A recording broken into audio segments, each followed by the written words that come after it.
Hello dear student, welcome to developmenttutor.com। आज जो मैं कंटेंट लेके आया हूँ आप लोगों के लिए, ये है 3 डायमेंशनल ज्योमेट्रीज को बोलते हैं। क्लास 12th के लिए वेक्टर्स और 3D के बारे में बात करूँगा मैं। जो 3 डायमेंशनल ज्योमेट्री में आप लाइन के इक्वेशंस को कैसे लिख सकते हैं, हमने कुछ एक्सरसाइज के क्वेश्चंस ले लिए हैं। बेसिकली ये HSC बोर्ड का क्वेश्चंस है, महाराष्ट्र बोर्ड का। और अब जो टाइम है वो बहुत कम है, क्योंकि बोर्ड का एग्ज़ाम बहुत पास है। हार्डली 1.5 मंथ्स बचे हुए हैं आप लोगों के लिए, तो इसमें भी बहुत बिजी शेड्यूल होगा, सबमिशन होगा, प्रैक्टिकल्स आप लोग दे रहे होंगे।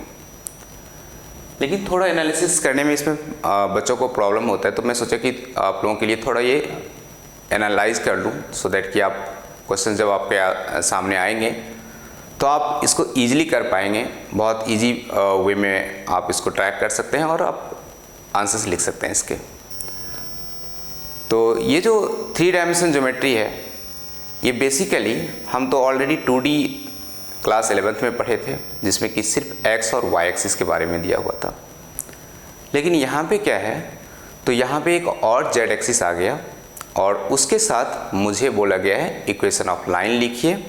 और वहाँ पे जब हम लिखते थे 2D के अंदर, तो हम लिखते थे y = mx + c, जहाँ पे हमारा m जो था वो स्लोप था और c जो था वो वहाँ से वो लाइन पास कर रहा था अलोंग द y एक्सिस। और हम इसको ऐसे बोल सकते हैं, c is the intercept along the y axis, जहाँ से लाइन पास करेगा। m इज़ द स्लोप, ये डिसाइड करेगा कि स्लोप मेरा पॉजिटिव है, नेगेटिव है। और y और x के टर्म में लिखते हैं। यहाँ पे भी हम x और y के टर्म में लिख सकते हैं। उसके अलावा इसको हम पोजीशन वेक्टर के टर्म में भी लिख सकते हैं। तो पोजीशन वेक्टर के लिए जो इक्वेशंस होता है लाइन का, उसको देखते हैं।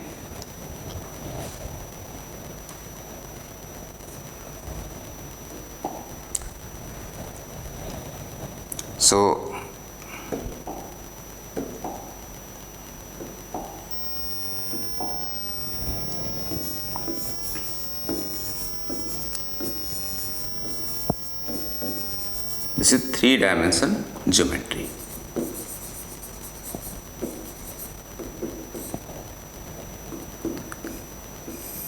ये जो 3 डायमेंशन ज्योमेट्री है, यहाँ पे 3 एक्सिस का बात करेंगे। So this is x axis, this is y axis and this is z axis. This is z axis. अब जरा सोचिए, ये x, y और z एक्सिस है। जो वेक्टर होगा मेरा दिया हुआ, उसको हम लिखेंगे vector r = vector a plus lambda times of vector b। क्या लिखेंगे? Vector r = vector a plus lambda times of vector b। ये जो vector r = vector a plus lambda times of vector b जो दिया हुआ है, इसको हम a हमारा कोई पॉइंट होगा और b जो है ये हमारा पैरेलल टू वेक्टर होगा। मीन्स ये इक्वेशन वेक्टर a से पास करेगा इस पॉइंट से, और वेक्टर b जो होगा ये उनके स्लोप्स होंगे। So vector r = vector a plus lambda times of vector b। इसको बोलते हैं हम लोग vector equation of A line. Of A line r is called position vector. r is called position vector. तो यहां से कोई इस तरह से लाइन है, कोई ये a भी हमने कोई लाइन ले लिया, और ये लाइन जो है इस वेक्टर b के पैरेलल है, और यहाँ से ये पास कर रहा है वेक्टर a से, राइट ना। इस तरह से ये पास कर रहा होगा, इसका इक्वेशन मुझे लिखना है। तो सेम सोचिए, इसको यदि हम कंपेयर कर लें 2D से, तो वहाँ पे ऐसे लिखते थे y = mx + c। ये इक्वेशन कहाँ पे लिखते थे? Equation of line, equation of line in 2 dimension, in 2D। तो जो यहाँ पे स्लोप है वो यहाँ पे आ गया और जो C था वो यहाँ पे A आ गया। तो आपको यदि वेक्टर इक्वेशन पूछा हो, जो आप बताइए लाइन का वेक्टर इक्वेशन क्या होगा, तो सबसे फर्स्ट स्टेप आप सोचिएगा कि vector A plus lambda times of vector B। Vector A it means ऐसा इक्वेशन चाहिए जहाँ से लाइन पास कर रहा हो और वो किसी लाइन के पैरेलल हो या उसके डायरेक्शन रेशियोज पता हो। तो यहाँ पे एक जो B है हमारा, वो बेसिकली हमारा डायरेक्शन रेशियोज है। यहाँ पे स्लोप नहीं बोल के हम बात करेंगे डायरेक्शन रेशियोज और डायरेक्शन कोसाइन के बारे में। तो ये जो डायरेक्शन रेशियोज है, इसको आप बहुत सारे तरीके से निकाल सकते हैं। डायरेक्शन कोसाइन दिया होगा तो आप डायरेक्शन रेशियोज फाइंड कर सकते हैं। 2 पॉइंट दिए हों तो आप डायरेक्शन रेशियोज फाइंड कर सकते हैं। किसी लाइन के पैरेलल जा रहा हो तो डायरेक्शन रेशियोज फाइंड कर सकते हैं। तो देखिए इधर, तो अभी आप सिर्फ इतना ध्यान रखिए कि इक्वेशन ऑफ लाइन हमें वेक्टर फॉर्म में लिखना हो तो मुझे एक पॉइंट चाहिए और B जो है मेरा वो हमारा डायरेक्शन रेशियोज चाहिए। डायरेक्शन रेशियोज को अभी आप ये सोच लीजिए, ये बेसिकली हमें स्लोप की तरह ही इसको वर्क करना है, जिस तरह से 2D में करते थे। अब यदि हम देखें, सपोज हमारे पास एक ऐसा लाइन दे देगा, इस तरह से कुछ लिख देगा कि vector R is equal to I plus 2J plus 3K plus lambda times of 2I plus 4J plus 6K। यदि ऐसा दिया हुआ है तो हम ये कह सकते हैं कि ये हमारा इक्वेशन ऑफ लाइन है। ये क्या है? हमारा इक्वेशन ऑफ लाइन है इन 3 डायमेंशन में, जहां से I, 2 और 3 इस पॉइंट से पास कर रहा है और डायरेक्शन रेशियोज है इसका 2, 4, 6। तो आप इसको बोलेंगे vector A is I plus 2J plus 3K और वेक्टर B जो है हमारा वो है 2I plus 4J plus 6K, right ना। ये यहाँ पे दिया हुआ तो हम ऐसे इसको लिख सकते हैं, रिप्रेजेंट कर सकते हैं। इस पॉइंट से पास कर रहा है और ये इसके डायरेक्शन रेशियोज है। नाउ अब जो आपके क्वेश्चंस यहाँ तक आप समझ गए हैं, जो कि वेक्टर इक्वेशन को हम इस तरह से लिख सकते हैं। इनके एक इक्वेशन होते हैं Cartesian equation of A line, cartesian equation of A line. जरा इसका बात करें Cartesian equation of A line, तो वेक्टर में तो हम अभी R, A, B का बात कर रहे थे। यहाँ पे X, Y और Z में बात करेंगे, लेकिन स्टिल यहाँ पे भी हम डायरेक्शन रेशियोज का बात करेंगे। तो इक्वेशन होता है x minus x1 upon A is equal to y minus y1 upon B is equal to z minus z1 upon C, where A, B, C are direction ratios. क्या है ये? Direction ratios. अब एक concept आ रहा होगा, ये direction ratios जो बोल रहे हैं वो हो क्या रहा है।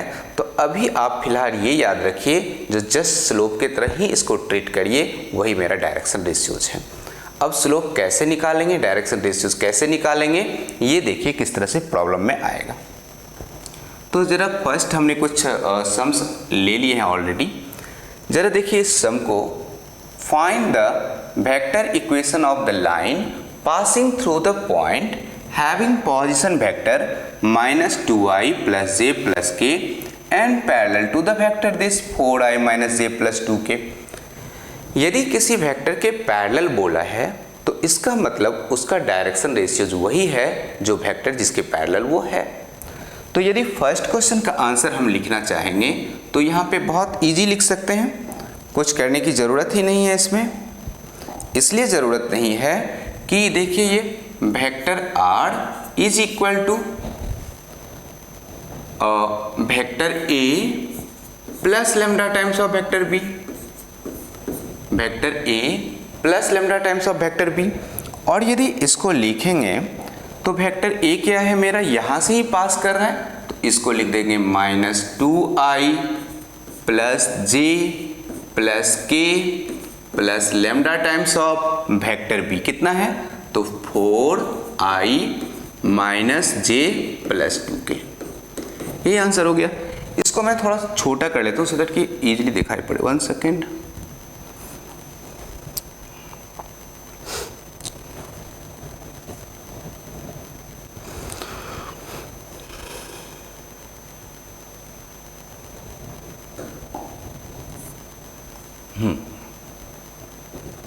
और मैं चाहता हूँ थोड़ा छोटा भी हो जाएगा। राइट। तो अब जो हम देख रहे हैं इसको, vector r is equal to vector a plus lambda times of vector b, right ना। Sorry 1 second.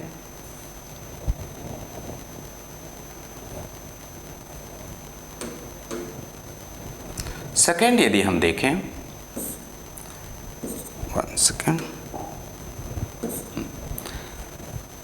तो इस क्वेश्चन को जरा देखिए। Find the vector equation of the line passing through the point having position vector -2i plus J plus K and parallel to vector 4i minus J plus 2k। आपसे ऐसा पूछा गया कि ऐसे इक्वेशन का लाइन बताओ। ये कोई लाइन है हमारा जो पास कहां से कर रहा है, तो -2i से इससे पास कर रहा है, -2i प्लस जे प्लस के, और ये इस वेक्टर के पैरेलल हो जो वेक्टर बी दिया हुआ है 4i minus J plus 2k। यदि आपने 2D में पढ़ा होगा तो यदि 2 लाइंस पैरेलल होते हैं तो उनके स्लोप्स भी इक्वल होते हैं। तो यहाँ पे आप ऐसे सोचिए कि ये इस लाइन के पैरेलल है, इस वेक्टर के पैरेलल है, तो इनके डायरेक्शन रेशियोज 4 -1 2 है। तो इक्वेशन लिखना है, तो इक्वेशन में इससे पास कर रहा है, और vector r is equal to vector a plus lambda times of vector b। तो हम यहाँ से लिख देंगे वेक्टर a क्या है मेरा, 2i है प्लस j है प्लस k है plus lambda times 4i minus j plus 2k। This is my answers. और ये हमारा क्वेश्चन है और इसके आंसर्स ये है, राइट ना। नाउ जरा और सोचिए, find the vector equation of the line passing through points having position vector this and this.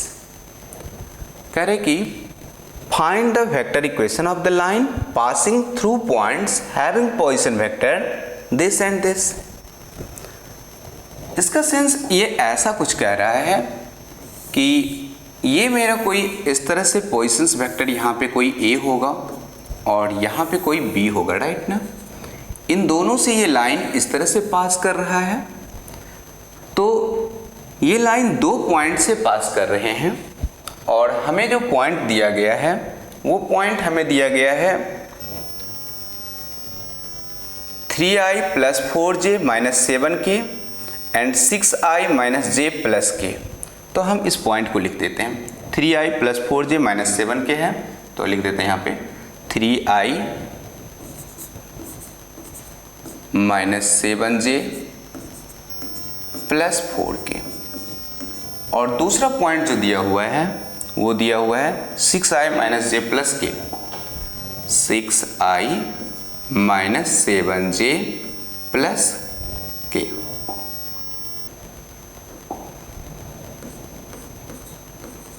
मुझे इस इक्वेशन लिखना है मुझे, तो इक्वेशन ऑफ लाइन तो यही लिखेंगे, vector r is equal to vector a plus lambda times of vector b। इस इक्वेशन से एक इक्वेशन से पास कर रहा है तो उसको आप ऐसे लिख दीजिए 3i minus 7j plus 4k। अब आपको क्या फाइंड करना है, b फाइंड करना है। b फाइंड करने के लिए जब 2 पॉइंट दिया हो, 2 अलग अलग पोजीशन वेक्टर दिया हो, तो दूसरे पॉइंट में से पहले पॉइंट को घटा लीजिए, जो आएगा वही आपका डायरेक्शन रेशियोज, वही आपका b। तो जरा देखें इसमें से, तो 6i -7j प्लस के minus 3i minus 7j plus 4k। जब इसमें से इसको घटाएंगे तो 6 में से 3 जाएगा 3i minus 7 plus 7j 0j, k में से 4k जाएगा माइनस 3k। अब इसको आप यहाँ पे लिख दीजिए 3i minus 7j, sorry 1 second 7j। तो ये हमारा इक्वेशन हो जाएगा 3i माइनस 3k, क्योंकि 0j है। तो क्या देखें, यदि 2 पॉइंट दे दिया हो और आपसे बोल रहा हो कि एक पॉइंट से पास कर रहा है लाइन और दूसरे पॉइंट से भी पास कर रहा है, तो पहला पॉइंट जो भी है उसको वेक्टर a ले लीजिए। जब वेक्टर b लिखना हो तो दूसरे पॉइंट में से पहले पॉइंट को सब्ट्रैक्ट करिए और लिख दीजिए। सब्ट्रैक्ट करना इजी है, i वाले को i के साथ, j वाले को j के साथ, k वाले को k के साथ, राइट ना। अब यदि क्वेश्चन देखें यहाँ पे, find the vector equation, third question, find the vector equation of line passing through point having position vector and having direction ratios -3, 4, 2। जरा सोचिए इसको, हमें ये यहाँ पे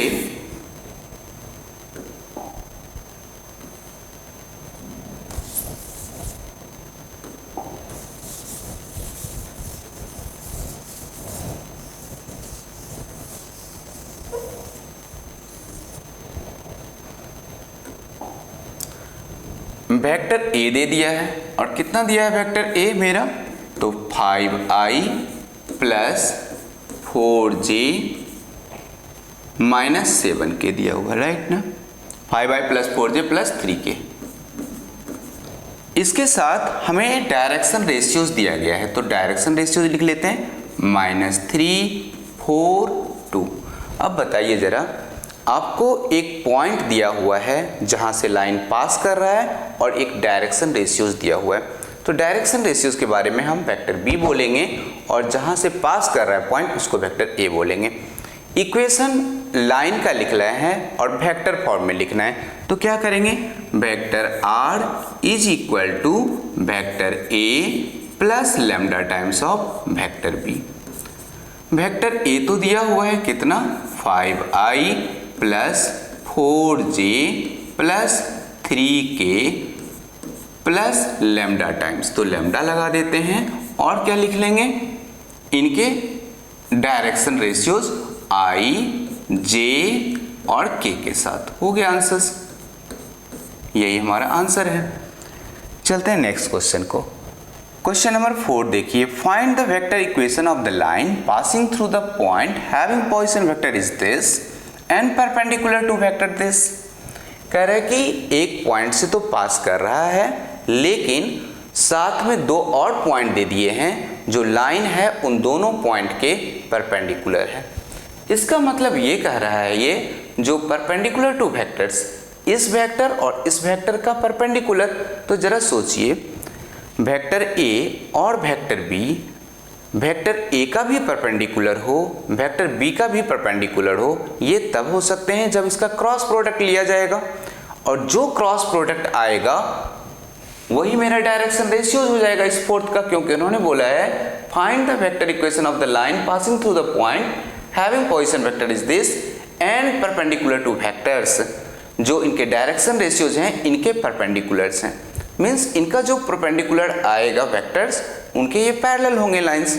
तो इसको हम इस तरह से देख सकते हैं कि वेक्टर जहां से पास कर रहा है वो तो इस तरह से दिया हुआ है, 1 सेकेंड,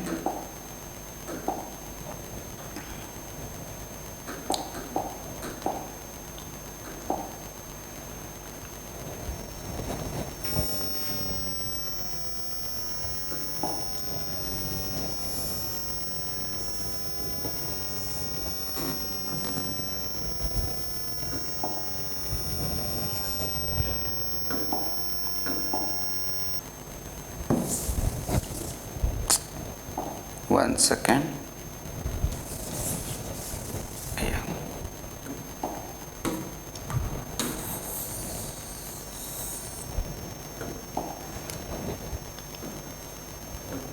अब इसको सिर को करते हैं।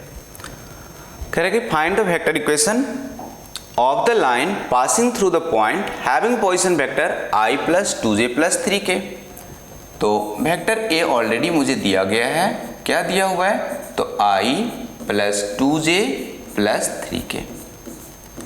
साथ में बोला है कि ये जो i plus j plus k है 2i माइनस j, ये जो लाइन पास करेगा इन दोनों के परपेंडिकुलर जो होगा उससे लाइन पास करेगा। तो हमने इसको लिख दिया, ये हमारा b1 है इस तरह से, i plus j plus k, और b2 है हमारे पास 2i minus j plus k। अब जो प्रॉब्लम है यहाँ पे वो ये है कि वेक्टर ए आर चाहिए मुझे, तो vector A plus lambda times of vector B लिखना पड़ेगा। वेक्टर ए ऑलरेडी है मेरे पास, i plus 2j plus 3k लिख दिया हमने, और plus lambda, but vector B नहीं है मेरे पास। अब ये वेक्टर बी के लिए जो ये कमेंट्स इन्होंने दिए हैं, इन्होंने बोला है कि वेक्टर b1 और b2 का जो परपेंडिकुलर वेक्टर है, जो b1 का भी परपेंडिकुलर है b2 का भी परपेंडिकुलर है, वही उसका डायरेक्शन रेशियोज है।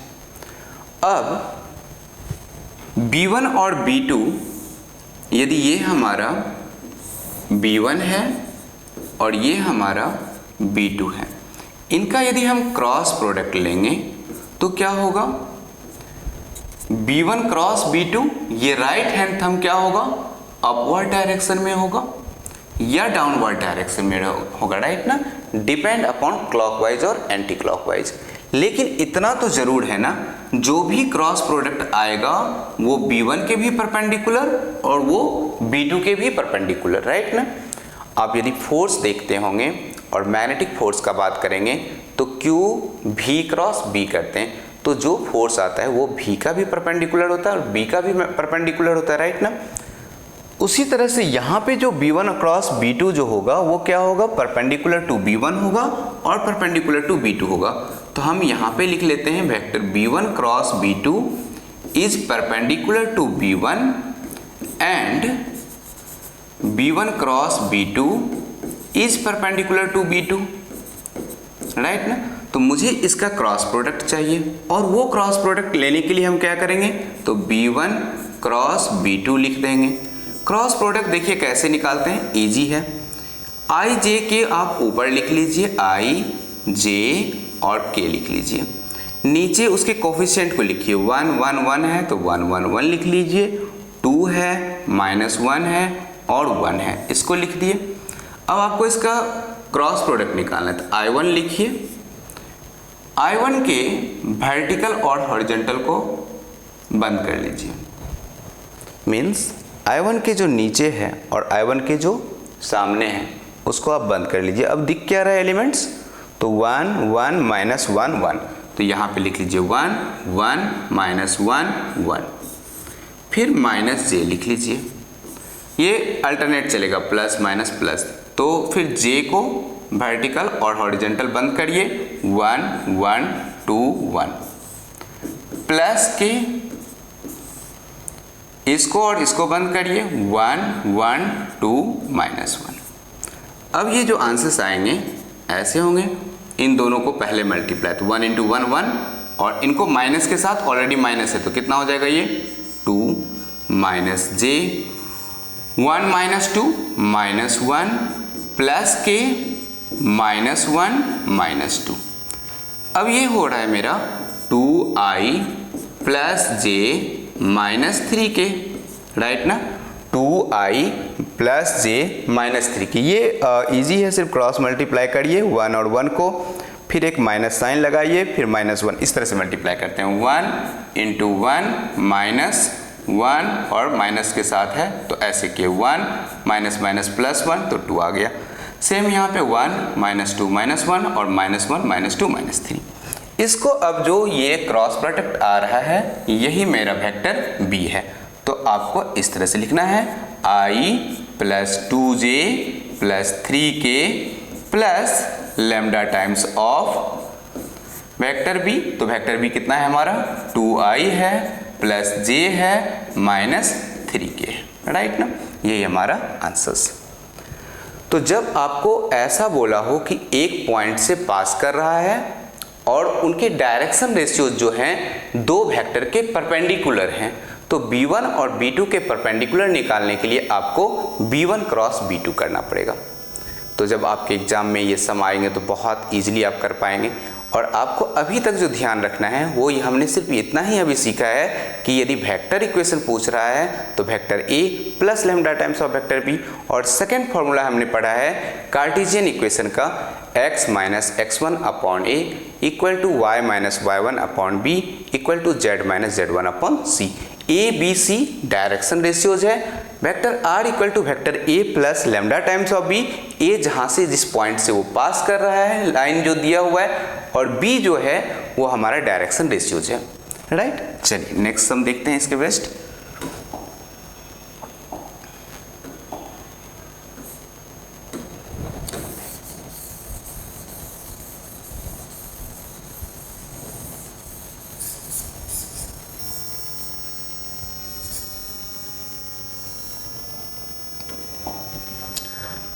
नेक्स्ट क्वेश्चन कह रहा है find the vector equation of the line passing through the point having position vector is this and parallel to the line. अब देखिए कह रहा है कि हमारे पास एक वेक्टर A दिया हुआ है, कितना दिया हुआ है, तो minus I minus J plus 2K, और सेकेंड कमेंट उन्होंने बोला जो इससे पास करेगा लेकिन ये जो वेक्टर्स है, ये जो लाइन है इसके पैरेलल है, I plus 2J plus 3K plus lambda times of 3I plus 2J plus K। हमने पहले ही सीखा है यदि दो लाइन पैरेलल हों तो उनके डायरेक्शन रेशियो सेम होते हैं, आइदर वो 3D हो या 2D हो। वहाँ पे यदि दो लाइंस पैरेलल थे तो उनके स्लोप्स इक्वल थे। अब यदि उनके स्लोप्स इक्वल होंगे, उनके डायरेक्शन रेशियोज इक्वल होंगे, ये ज़रूरी नहीं है कि उनके पॉइंट्स भी इक्वल हों, क्योंकि पॉइंट तो डिफरेंट हो सकते हैं, वो लाइन कहीं से भी पास कर सकता है। लेकिन ऐसे भी यदि सेम पॉइंट्स ही पास करेंगे तो कोलिनियर होंगे, ओवरलैप एक दूसरे पे करेंगे, राइट ना। तो यहाँ पे इसका पॉइंट जो है वो I 1 2 3 है और इनका जो है -1 और 1 2 है। तो यहाँ पे देखिए कितना इजीली लिख दीजिएगा, vector R is equal to इसी से पास करेगा, पहला इक्वेशन है तो हम लिख दिए -I minus J plus 2K plus lambda times of जो वेक्टर B है उसको लिख लीजिए 3I plus 2J plus K। Simple, ये आपका इक्वेशन ऑफ लाइन है जहां से कि एक लाइन इस पॉइंट से पास कर रहा है। मुझे वेक्टर B ढूंढना था तो हमने क्या किया, इसका जो B था वहां पे रख लिया, क्योंकि हमें पता है दो लाइंस यदि पैरेलल हैं तो उनके डायरेक्शन रेशियोज सेम होंगे। थर्ड क्वेश्चन, नेक्स्ट क्वेश्चन देखते हैं। कह रहा है कि find the cartesian equation of line passing through this and having direction ratios. तो इक्वेशन ऑफ लाइन, ये क्वेश्चन नंबर 6 है तो इसको 6 लिख दिए।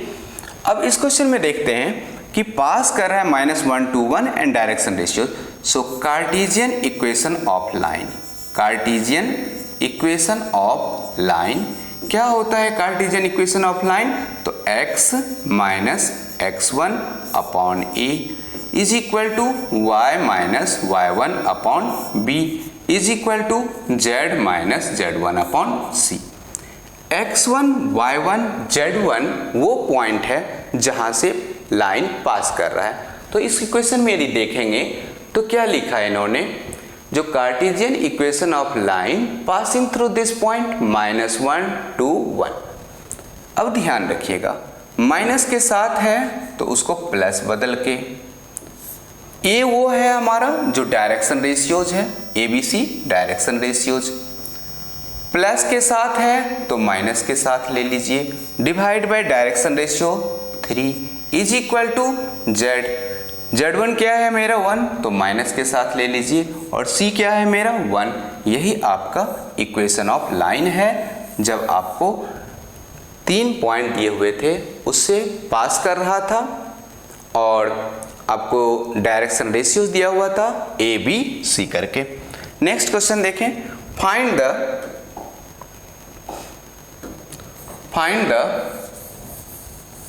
1 सेकेंड,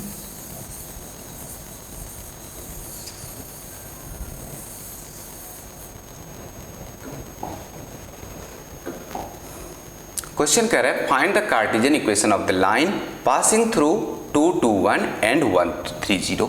तो देखिए कह रहा है कि एक पॉइंट यहाँ पे है ए और ये है 2, 2, 1, इससे भी पास कर रहा है, और दूसरा पॉइंट है 1 3 0, राइट ना। इनके हमें क्या निकालना है, तो इक्वेशन ऑफ लाइन लिखना है कार्टेशियन फॉर्म में। तो equation of line Cartesian form में जो होता है x minus x1 upon A is equal to y minus y1 upon B is equal to z minus z1 upon C. तो सबसे पहले इस इक्वेशन को लिख लीजिए, x minus x1 upon A is equal to y minus y1 upon B is equal to z minus z1 upon C. जरा यहाँ पे ध्यान दीजिए, x1 क्या है मेरा 2 है, तो x minus 2, y minus 2, z minus 1 divide bye, अब हमें क्या निकालना है, ए बी सी निकालना है। ए बी सी निकालने के लिए दूसरे पॉइंट में से पहले पॉइंट को सब्ट्रैक्ट करिए, 1 में से 2 जाएगा तो क्या होगा -1, तो आपको लिखना है x minus 2 divide by -1, y minus 2 divide by 3 में से 2 जाएगा 1, और इसमें से z माइनस 1, 0 में से 1 जाएगा तो -1। यही मेरा equation of line Cartesian form में है। तो अभी हमने देखा कि यदि वेक्टर इक्वेशन ऑफ लाइन है तो vector r is equal to vector a plus lambda times of b करेंगे। a हमारा जहां से लाइन पास कर रहा है वो पॉइंट दिया होगा, b हमारा डायरेक्शन रेशियोज होगा। तो डायरेक्शन रेशियोज के बारे में कमेंट होंगे, ये लाइन इसके पैरेलल है या 2 पॉइंट दिए होंगे या परपेंडिकुलर पूछ रहा होगा, कुछ ऐसा जरूर दिया होगा या डायरेक्टली आपको डायरेक्शन रेशियोज ही दे दिया होगा। सेकेंड थिंग हमने सीखा कि हमारे पास कार्टेशियन इक्वेशन ऑफ लाइन्स हैं, कार्टेशियन में जहाँ पे एक्स वाई इन्वॉल्व है और वेक्टर में जहाँ पे ए बी में ही सिर्फ बात करेंगे हम लोग। तो कार्टेशियन में x minus x1 upon A is equal to y minus y1 upon B is equal to z minus z1 upon c. A b c direction ratios x1 y1 z1 points है जहाँ से पास कर रहा है। अब आपको यदि पॉइंट 1 2 3 दिया है, ठीक है, तो आप x माइनस 1 लिखिए, y माइनस 2 लिखिए, z माइनस 3 और जो डायरेक्शन रेशियो है वो लिख दीजिए। -1 -2 -3 दिया हुआ है तो x प्लस 1 लिखिए, y प्लस 2 लिखिए, z प्लस 3, मतलब जो पॉइंट दिया है उसके साइन को चेंज करके लिखना है। नेक्स्ट क्वेश्चन देखें,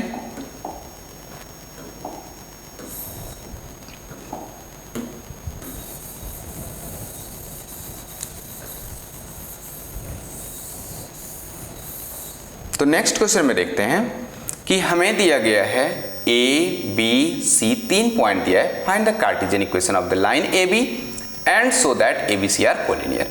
तो देखिए कितने इजी है, यहाँ पे एक ए दे दिया है, दूसरा बी दे दिया है, तीसरा सी दे दिया है। ए का पॉइंट दिया हुआ है मेरे पास -2 3 4, बी का पॉइंट दे दिया है 1 1 2 और सी का पॉइंट दे दिया है 4 -1 0। तो इक्वेशन ऑफ लाइन क्या बोला है मुझे, तो कार्टेशियन बोला है, तो हम लिख लेते हैं x plus 2 y minus 3 z minus 4। Divide divide divide और इक्वल का साइन लगाना मत भूलिए। ए बी सी ढूंढना है तो 1 प्लस 2 3, 1 में से 3 -2, 2 में से 4 -1, 2 में से 4 -2। कितना इजी है, इक्वेशन ऑफ लाइन लिख लिए। अब इसी में आपको बोल रहा है क्या ये कोलिनियर है, तो ए बी और ए सी को निकालिए। देखिए दोनों को निकाल के दोनों कोलिनियर होंगे तो आपको कह दीजिए वो कोलिनियर्स हैं। तो ये हमने कर लिया। अब जो क्वेश्चन 9 कह रहा है कि x plus 1 upon -10, y plus 3 upon -1, z minus 4 upon 1, x plus 2, यदि ऐसे कह रहे हैं क्वेश्चंस तो इस क्वेश्चन को आप ऐसे कर सकते हैं। बेसिकली ये क्वेश्चन ये कह रहा है कि 2 लाइन दिए हुए हैं और वो दोनों इंटरसेक्ट कर रहा है, तो आपको शो करना है क्या ये दोनों लाइन इंटरसेक्ट कर रहे हैं या नहीं कर रहे हैं। ठीक है, तो इसको निकालने का सबसे आसान तरीका ये है कि इनका जो पॉइंट होगा इस लाइन का और इस लाइन का जो पॉइंट होगा वो कॉमन पॉइंट होगा। तो आप क्या करिए, x plus 1 divide by minus 10 is equal to y plus 3 divide by minus 1 z minus 4 divide by 1, इसको लेमडा ले लीजिए और यहाँ से x का वैल्यू निकाल लीजिए। तो माइनस 10 लेमडा माइनस 1, y का value minus lambda minus 3, z का वैल्यू लेमडा प्लस 4, राइट ना। ये हमारा x y z का वैल्यू आएगा। जो पहले लाइन का वैल्यू होगा वही दूसरे लाइन का भी वैल्यू होगा। तो मैं दूसरे को म्यू मान लेता हूँ, इस तरह से लिख लेता हूँ x plus 10 divide by minus 1, y plus 1 divide by minus 3, z minus 1 divide bye 4। अब यहाँ से देखिए इसको म्यू ले लेते हैं तो होगा क्या, यहाँ से x is equal to minus mu minus lambda, y is equal to minus 3 mu minus 1, z is equal to 4 mu plus 1। ये एक्स वाई जेड यहाँ से आ गया। दोनों ही इस कॉमन पॉइंट को ही रिप्रेजेंट कर रहा है।